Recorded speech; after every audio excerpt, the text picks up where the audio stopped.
저는 여러분이 무엇을 듣건 간에 부정적인 것에는 아예 귀를 닫기를 바랍니다.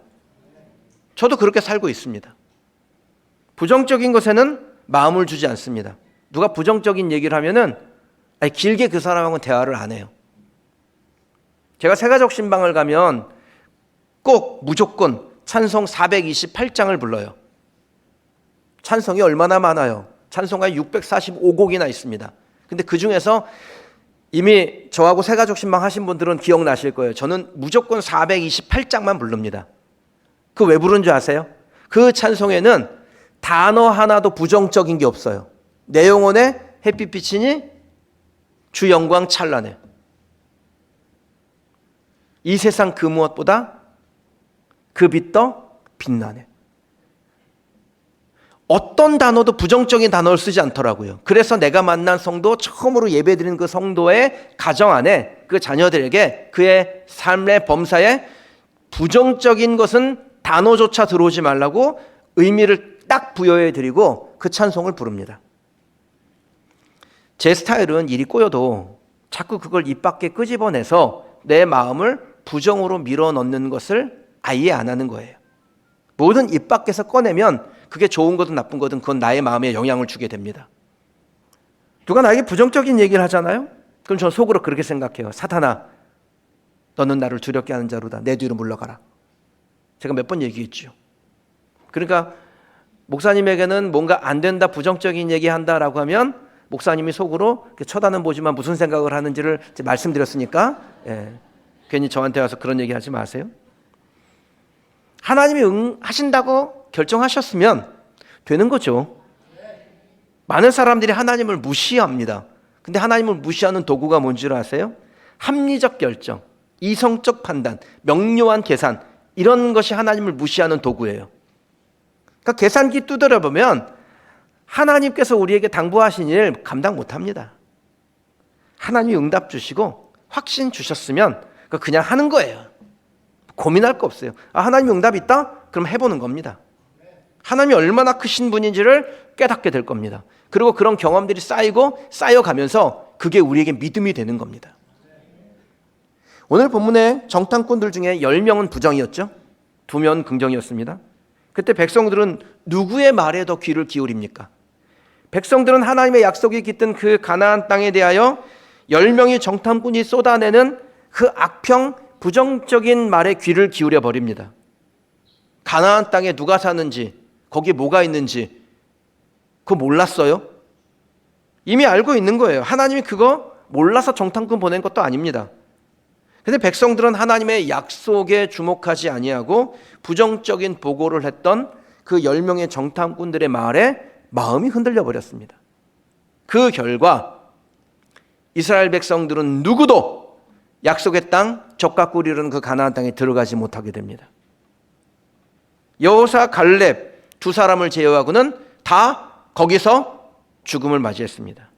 그러니까 성경이 주는 메시지는 너무나 분명하죠. 부정하면 다 죽는다. 긍정하면 무조건 산다라는 거예요. 성도 여러분, 우리의 긍정은 그냥 잘 될 거야, 이게 아닙니다. 저와 여러분이 예배 때마다 고백하는 우리는 예수 안에서 더 잘 되고 있습니다, 이 인사의 고백처럼 우리는 예수 안에 있기 때문에, 주님과 동행하기 때문에, 하나님 우리에게 힘주시기 때문에 잘 되는 거예요. 이게 그냥 하는 소리가 아니라는 거예요. 이 안에는 하나님을 향한 우리의 믿음이, 전적인 신뢰가 담겨 있는 것입니다. 저는 지난 11년 동안 하나님의 약속을 믿고 나는, 우리 교회는, 우리 성도들은 예수 안에서 더 잘 된다, 이 고백을 했습니다. 제가 오늘 교회를 오면서 횡단보도 앞에서 신호등을 기다리는데 그런 마음이 들어요.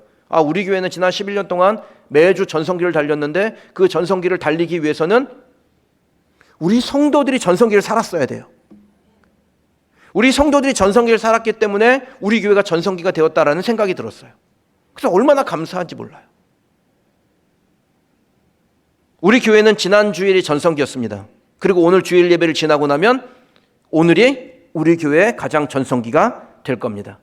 그리고 이 예배에 참여하신 여러분들이 여러분의 인생의 전성기를 경험하게 될 줄 믿습니다. 긍정은 대책 없는 낙천이 아니죠. 근거도 없이 그냥 잘 될 거야, 이것이 아니라 눈앞에 보이는 현실은 분명히 존재하나 그보다 크신 하나님을 의지함으로 나의 감정을 이기고 전진하는 것입니다. 저와 여러분이 오늘 주시는 말씀을 통해서 믿는 자가 품어야 될 긍정이 어떤 것인지를 깨닫고 그대로 순종하여 각자에게 약속하신 여러분의 가나안을 얻을 뿐 아니라 그것을 누리며 또 증거하며 사는 성도들이 되시길 주님의 이름으로 축원합니다. 믿음의 눈으로 보지 않으면 현실은 절망 쪽이죠. 정탐을 마치고 돌아온 이 10명의 정탐꾼들, 가나안 땅의 그 풍요로움을 눈으로 본 건 사실이지만 그 땅에 사는 백성들을 보니까 너무나 막강해 보이는 거예요. 그래서 그 땅을 정복할 수 없을 것이라고 스스로 낙심해 버립니다. 이런 보고를 하는 10명의 정탐꾼들은 보통 사람들 아니었잖아요. 각 지파에서 뽑고 뽑은 수령들이었고 리더였습니다. 보통 일반적으로 리더의 눈은 매의 눈이라 그래요. 아주 정확하게 봅니다. 문제가 뭔지를 보는 거예요. 판단력이 좋고 능력도 뛰어납니다. 그런데 이런 능력을 가지고 있는 사람들이 믿음이 없잖아요. 그러면 공동체 전체를 불신으로 오염을 시켜요. 그들은 자기 자신들을 향하여 메뚜기와 같다라고 했습니다. 이거 하나님에 대한 모독 아닙니까? 하나님이 하실 일이 없어서 메뚜기들을 택해서 하나님의 백성을 삼으셨겠어요? 하나님이 그 중심에서 살아신 능력자들에게는 딱 자기 비하만 남습니다. 그러니까 이런 사람 진짜 대책이 없는 거예요. 여러분, 성도 중에 똑똑한데 믿음이 없는 사람들이 있거든요. 여러분, 이런 사람들이 정말 힘든 사람이에요. 교회와 성도들과 또 자기 자신에 대해서 비관적으로 봅니다. 나에게서만 멈추면 좋은데 이걸 자꾸 또 입 밖으로 끄집어내요. 그래서 주변에 믿음 없는 사람에게 악한 영향력을 흘려보내는 겁니다. 자기만 죽을 것이니 남까지 같이 죽게 하는 거예요. 그럼 여기서 빠져나와야 돼요. 여호수아와 갈렙을 보세요. 이들은 가나안 땅을 분명히 정복할 수 있다라고 확실하게 긍정했습니다. 그렇게 생각한 이유가 뭡니까? 정탐해 봤더니 할만하던데? 이렇게 생각한 건 아니었습니다. 그들이 그와 같은 결정을 내린 것은 하나님께서 그 땅을 주시겠다라고 약속하셨고 그 약속에 근거하여 가나안을 내 것으로 하나님이 주신 땅으로 확신하게 된 것입니다. 하나님의 약속을 믿으니까 할 수 있다고 여기는 거예요. 민수기 14장 8절에 여호와께서 우리를 기뻐하시면, 하나님이 우리를 기뻐하시면 그 땅은 우리 거야, 이 확신이 있는 거예요. 그런데 하나님이 우리를 기뻐하신다라는 확신이 있는 겁니까 없는 겁니까? 있는 거죠. 여러분, 그 확신이 있어요? 하나님이 나를 기뻐하신다. 이건 정답이 있는 거니까 뭐 고민할 거 없어요. 하나님이 나를 기뻐하시나 아닌가 고민할 게 없어요. 이건 정답을 정확하게 정해놓고 제가 묻는 거예요. 답정이에요. 하나님이 여러분을 기뻐하십니까? 그럼 하나님께서 그 땅을 여러분에게 주시겠군요. 그렇죠. 여호수아와 갈렙의 긍정은 하나님의 약속에 근거한 것이었습니다. 계산해보니 가능성이 몇 프로다, 그래서 될지 모른다, 이런 식으로 말하지 않습니다. 하나님이 기뻐하시면 그 땅을 우리에게 주시리라. 그것이 확신의 근거였습니다. 주판을 튕겨보고 계산기 눌러보고 내린 긍정이 아니라 하나님의 약속에 근거한 긍정인 것입니다. 가나안 땅에 안악자손과 같은 거인 족속들이 있죠. 그건 막강한 군사력이에요. 그러니까 계산해보면 답이 안 나와요. 그럼에도 여호수아와 갈렙은 절대적으로 긍정했습니다. 그 근거가 뭡니까? 하나님의 약속에 대한 신뢰예요. 40년 전에 하나님께서 나에게 주신 약속을 믿고 40년을 버텨서 그 약속의 땅을 받았던 갈렙과 여호수아는 그 옛날부터 하나님의 약속을 붙잡고 있었고 그 약속을 끝까지 지켜갔고 결국은 하나님의 약속의 선물들을 받아 누리게 된 겁니다. 갈렙과 여호수아가 얻었던 결론이 저와 여러분의 결론입니다. 우리는 하나님의 약속에 대한 믿음으로 날마다 전성기를 살아가게 될 줄 믿습니다. 사랑하는 성도 여러분, 여러분 각자에게 주신 하나님의 약속의 말씀이 있지요? 그 말씀을 붙드세요. 현실적으로 생각하면 비관적인 마음이 들 수 있겠지만 약속을 믿으면 비관적일 수가 없어요. 현실은 비관적인데 말씀에 시선을 두면 비관적이지 않아요. 우리가 하나님을 믿는 믿음으로 현실을 뛰어넘으면 하나님은 우리에게 하나님이 어떤 분이신지를 확인시켜 주실 겁니다. 가나안 땅을 눈앞에 두고 현실만 떠들던 사람들에게는 미래가 열리지 않았습니다. 그러나 그 광야에서 하나님의 약속을 바라보고 그 약속에 근거하여 믿음의 선포를 했던 사람들에게는 하나님이 약속하신 젖과 꿀이 흐르는 땅의 미래가 열립니다.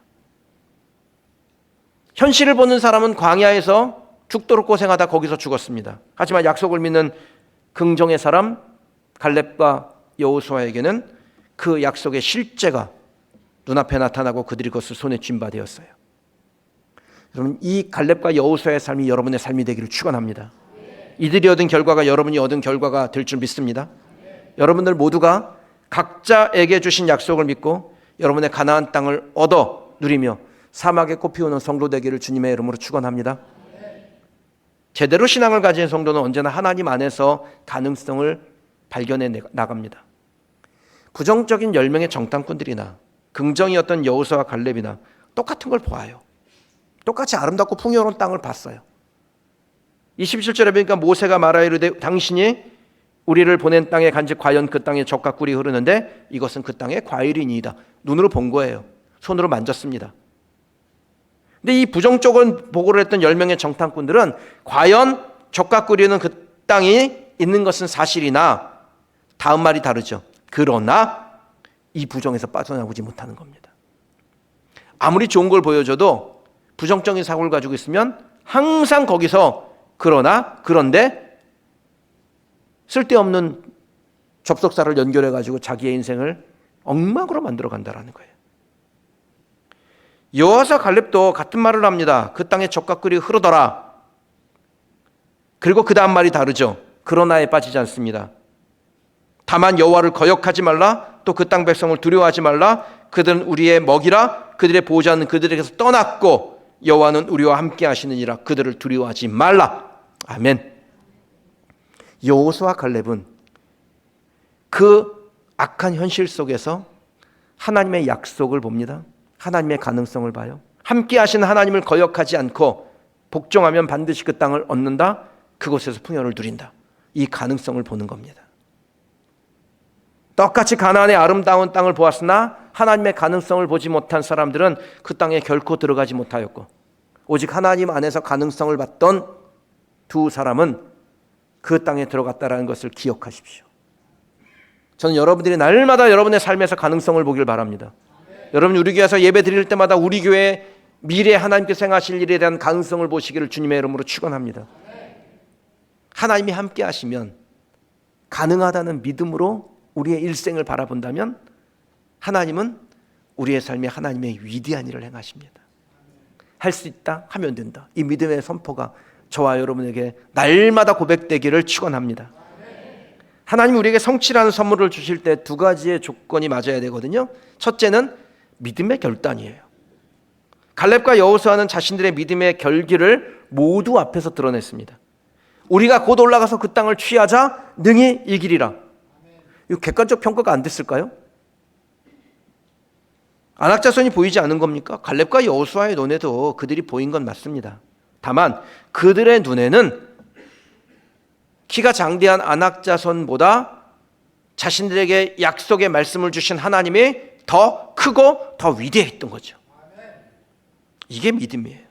나를 위협하는 현실보다 더 크신 하나님을 믿기에 세상을 두려워하지 않는 믿음의 결단을 하는 그 성도에게 하나님께서 하나님의 성취를 시작해 가시는 겁니다. 두 번째 조건은 믿음의 순종입니다. 팩트는 가나안 백성이 강한 게 맞습니다. 그러나 하나님은 가나안 백성들과 비교할 수 없이 능력 있고 크신 분이시죠. 그러니까 여호수아 갈렙은 가나안을 두려워하지 아니하고 하나님을 경외, 하나님을 두려워했어요. 그래서 오직 하나님을 거역하지 말고 복종하자라고 백성들에게 권면한 겁니다. 그러니까 그들의 그 긍정은 하나님을 경외하며 하나님께만 복종하겠다라는 믿음에서 나온 것입니다. 두려움은 하나님을 거역하게 합니다. 처음에는 핑계가 될 것이고 그 다음엔 변명으로 흘러가며 마지막엔 거역으로 이어집니다. 그러나 하나님을 의지하고 순종하고자 하는 태도는 눈앞의 현실과 세상을 두려워하지 않고 우리를 한 걸음 한 걸음 앞으로 나아가게 하는 줄 믿습니다. 제가 여러분이 잘 아는 믿음의 사람 한 분을 소개해드리고자 합니다. 여러분이 잘 아시는 분입니다. 이름은 윌리엄 로젠버그라는 분입니다. 처음 들어보는데 아니요, 여러분 아시는 분이에요. 이 사람은 매우 어렵게 살았어요. 가난한 유년시를 보내고 생계가 어려워서 14살에 학교를 그만두고 21살까지 아이스크림 배달을 하며 지냈습니다. 근데 자기의 삶을 비관하지 아니하고 내가 믿는 하나님이 나에게 기회를 여신다, 성실하게 살았어요. 그 적은 수입에도 정확하게 하나님의 것 11조를 구별하여 드리고 내 모든 소득은 하나님의 것인데 내 소득을 능히 넘치게 하시려 이 믿음 가지고 살아요. 그렇게 성실하게 사는 사람에게 하나님께서 주시는 게 뭡니까? 기회잖아요. 이 사람에게 기회가 옵니다. 32세가 되었을 때 조그만 도너츠 가게를 하나 열게 됐습니다. 근데 보통 그 당시에 도너츠 가게가 뭐 이 사람뿐 아니라 여러 사람들이 도너츠 가게를 했는데 그 도너츠 가게에서는 항상 5개만 팔아요. 5종류. 근데 이 사람은 도너츠 가게를 열면서 하나님께서 뭐 별것도 아닌데 아이디어를 주신 거예요. 모든 사람들이 5개만 팠는데 이 사람은 자기의 가게에 도너츠를 52개나 종류로 만들어내요. 간단하잖아요. 기본 베이스에다가 어느 건 땅콩을 뿌리고 어느 건 초콜릿을 뿌리고 뭐 이러면 되잖아요. 이렇게 가짓수를 왕창 늘려놓은 거예요. 그러니까 갑자기 사람들이 오, 되게 신기한데? 그리고 이 도너츠 가게에 막 몰려들기 시작했어요. 보통 이러면 사람들의 평범한 생각은 뭐냐면 가게를 넓힙니다. 그런데 이 사람은 그렇게 하지 아니하고요. 곳곳에 작은 점포들을 동네마다 막 여는 거예요. 이걸 보고 요즘은 뭐라고 부릅니까? 프랜차이즈라고 부르잖아요. 이 프랜차이즈의 개념을 처음으로 도입해냈습니다. 그렇게 78년이 흐른 지금 이 회사는 전 세계 6,200개의 매장을 운영하는 세계적인 기업으로 성장하게 되었습니다. 이 도너츠 가게 이름이 뭘까요? 제가 안다 그랬잖아요. 여러분이 아는 분이라고 그랬잖아요. 던킨 도너츠입니다. 윌리엄 로젠버그가 72세의 생일이 되었을 때 자기를 축하한 사람들에게 이렇게 고백했어요. 나는 가난했습니다. 학교를 제대로 못 다녔습니다. 하지만 하나님께서 늘 내 짐을 맡아주셨습니다. 성공은 지식에 있지 않고 태도에 있다라고 믿습니다. 하나님을 향한 나의 태도, 하나님의 말씀을 대한 나의 태도, 하나님께서 나에게 세운 계획에 대한 나의 태도에서 내 성공은 결정되는 겁니다. 가난하고 막막했던 현실을 두려워하지 않고 모든 짐을 맡아주신다라고 하나님을 믿고 순종할 때 그 두려움을 이겼을 뿐 아니라 적과 꿀이 이룬 인생이라는 것이 무엇인지를 경험하게 된 거죠. 사랑하는 성도 여러분, 현실이 어렵고 촉박한 것은 저도 압니다. 여러분들도 알지요. 그걸 부정할 건 아닙니다. 하지만 현실을 보는 눈과 함께 하나님을 믿는 믿음도 키워가는 저와 여러분이 되시기를 바랍니다. 현실이 촉박해도 하나님을 믿고 온전히 복종하기로 결심하며 우리의 긍정의 태도가 결국 우리의 삶을 성공으로 이끌어갈 줄 믿습니다. 그럴 때 여호수아와 갈렙처럼 하나님이 약속하신 땅을 얻게 될 뿐 아니라 그 땅 위에서 하나님의 공의와 자비와 능력을 흘려보내는 하나님의 백성으로 사용되어질 줄 믿습니다. 여러분, 우리가 사는 이 사회가 얼마나 부정이 많아요. 어느 때보다도 부정적인 사고, 부정적인 태도가 가득해져 있습니다. 특히 타인을 향한 그 부정적인 태도가 그 어느 때보다도 높아요. 누가 뭐만 하면 아이 되겠어. 무슨 생각만 안 하면 아이 그런데 그러나 이러면서 안 되는 방향으로 얘기한 사람들이 정말 많습니다. 우리가 사는 이 도시에도 그런 사람 당연히 있겠죠. 여러분이 일하는 일터에도 그런 사람이 있을 거예요.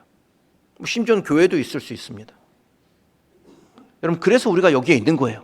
그래서 우리 교회가 여기에 있는 거예요. 우린 더 긍정해야 돼요. 더 웃고 더 된다고 하고 더 희망적인 이야기를 나누어야 합니다. 우리 교회를 통해 사실 일이 무엇인지를 우리가 만난 사람들에게 증거해야 합니다. 제가 새해 말씀으로 하나님이 저에게 주신 말씀이요, 이사야서 32장 8절이에요. 존귀한 자는 존귀한 일을 계획하나니 그는 항상 존귀한 일에 서리라. 저는 내가 무슨 일을 계획하면 존귀한 계획이 될까? 내가 어떻게 하면 존귀한 일을 하게 될까? 그 존귀한 일에 설 수 있을까? 그렇게 기도합니다. 올해 레부교구가 시작이 돼요. 오늘 이제 첫 모임을 하고 아주 특별한 그리고 의미 있고 재미난 일들을 그 교구 안에서 해나갈 거예요. 많은 분들이 되게 기대를 하셔요. 그리고 그 레부에 속해 있는 분들도 되게 기대를 하고 계세요. 레부교구를 시작하면서 제일 먼저 결정한 것이 뭐냐면 그들을 위한 공간을 만들겠다라는 거였어요. 이름이 레브라운지. 우리는 이름을 줘도 이렇게 평범하게 안 짓고 저게 되게 예쁘게 줘요. 레브라운지. 그리고 거기서 예배드리고 거기서 셀 모임하고 거기서 교제를 나누게 됩니다. 그럼 공간을 어떻게 얻을까? 우리 교회 옆에 가온프라자 있잖아요. 여기 장사가 안 되는 건물이잖아요. 그래서 우리가 들어가서 좀 여기에 생기를 불어넣어야겠다는 생각을 하고 우리 교회에서 가장 가까운 1층 점포 이 상가 2개를 지난 주간에 계약했습니다. 1층이가 되게 비싸겠구나. 엄청 싸게 계약했어요. 이런 가격은 세상에 있을 수가 없는 가격이에요. 얼마인지는 묻지 마세요. 거기를 예쁘게 꾸며서 3월 중 어느 날 레브라운지 개관하고 여러분들을 초대할 겁니다. 오셔서 축복해 주시고 그곳에서 일어날 하나님의 역사를 기대하십시오. 구체적으로 때가 되면 여러분에게 알려드릴 텐데 우리 교회 성도들의 부모님과 또 우리 자녀들을 위한 존귀한 계획들을 세워가고 있습니다. 그리고 그 존귀한 계획들은 반드시 성취될 거예요. 왠지 아세요? 저와 여러분이 믿기 때문이에요. 그거 하려면 무슨 돈 드는 거 아니에요? 돈은 하나님이 주실 테니까 걱정하지 마세요. 이럴 때는 아멘을 했었어야 되는데 엔진 났다고 생각하고 다시 할게요. 돈은 걱정하지 마세요. 하나님이 주실 거예요. 하나님께서 우리에게 약속을 바라는 믿음을 주시면 하나님의 놀라운 일들은 시작됩니다. 제가 레브라운지 할 자리를 계약하고 얼마나 좋았는지 몰라요. 왠지 아세요? 저 가온프라자 주차장은 이제 우리 겁니다. 주차 때문에 고민하지 말고 차 댈 데가 없으면 가온프라자 가서 주차장에 주차하셔도 됩니다. 왜냐하면 거긴 이제 우리 거니까.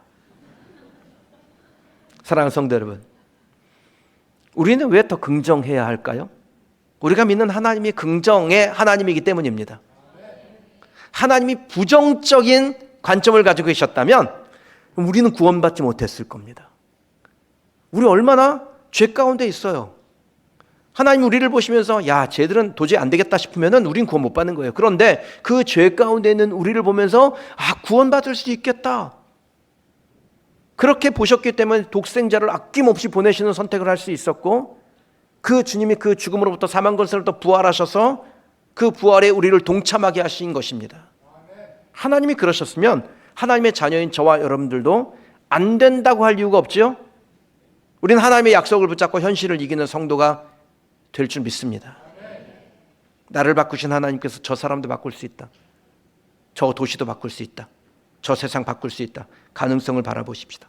무엇보다 우리를 두렵게 하는 현실에 우리의 시선이 꽂히지 아니하고 오직 하나님만을 경외함으로 하나님께 온전히 복종함으로 한 걸음 한 걸음 전진해 나가고 그곳에서 하나님의 일하심의 경험들을 하며 그것이 우리에게 믿음으로 쌓여가는 성도가 되시기를 축원합니다. 여호수아와 갈렙처럼 하나님 안에서 긍정적 신앙, 적극적 순종으로 약속의 땅을 얻는 성도 우리 교회가 되기를 주님의 이름으로 축원합니다.